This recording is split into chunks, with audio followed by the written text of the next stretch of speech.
Today, more than half of all people in the world live in an urban area.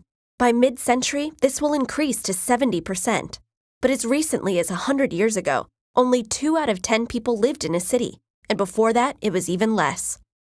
How have we reached such a high degree of urbanization, and what does it mean for our future?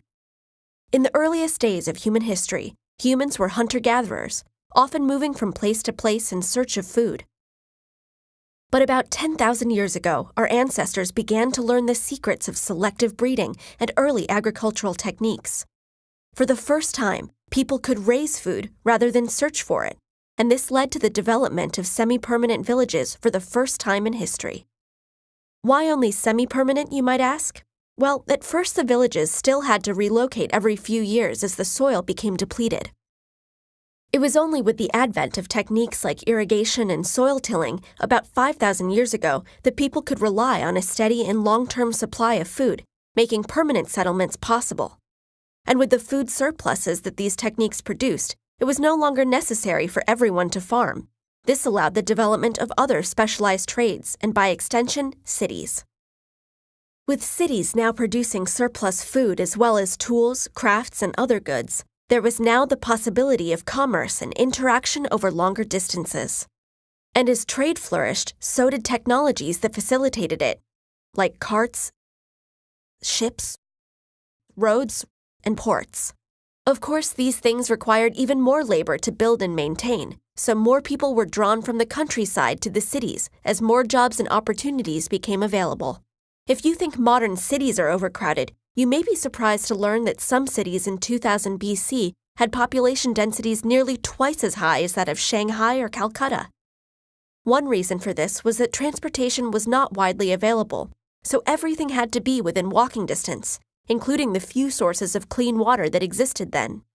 And the land area of the city was further restricted by the need for walls to defend against attacks. The Roman Empire was able to develop infrastructure to overcome these limitations. But other than that, modern cities as we know them didn't really get their start until the Industrial Revolution, when new technology deployed on a mass scale allowed cities to expand and integrate further, establishing police, fire, and sanitation departments, as well as road networks and later electricity distribution. So what is the future of cities?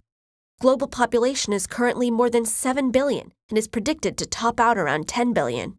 Most of this growth will occur in the urban areas of the world's poorest countries. So how will cities need to change to accommodate this growth? First, the world will need to seek ways to provide adequate food, sanitation, and education for all people. Second, growth will need to happen in a way that does not damage the land that provides us with the goods and services that support the human population.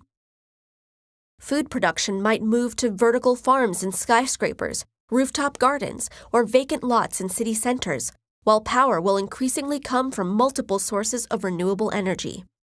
Instead of single-family homes, more residences will be built vertically. We may see buildings that contain everything that people need for their daily life, as well as smaller, self-sufficient cities focused on local and sustainable production. The future of cities is diverse, malleable, and creative, no longer built around a single industry, but reflecting an increasingly connected and global world.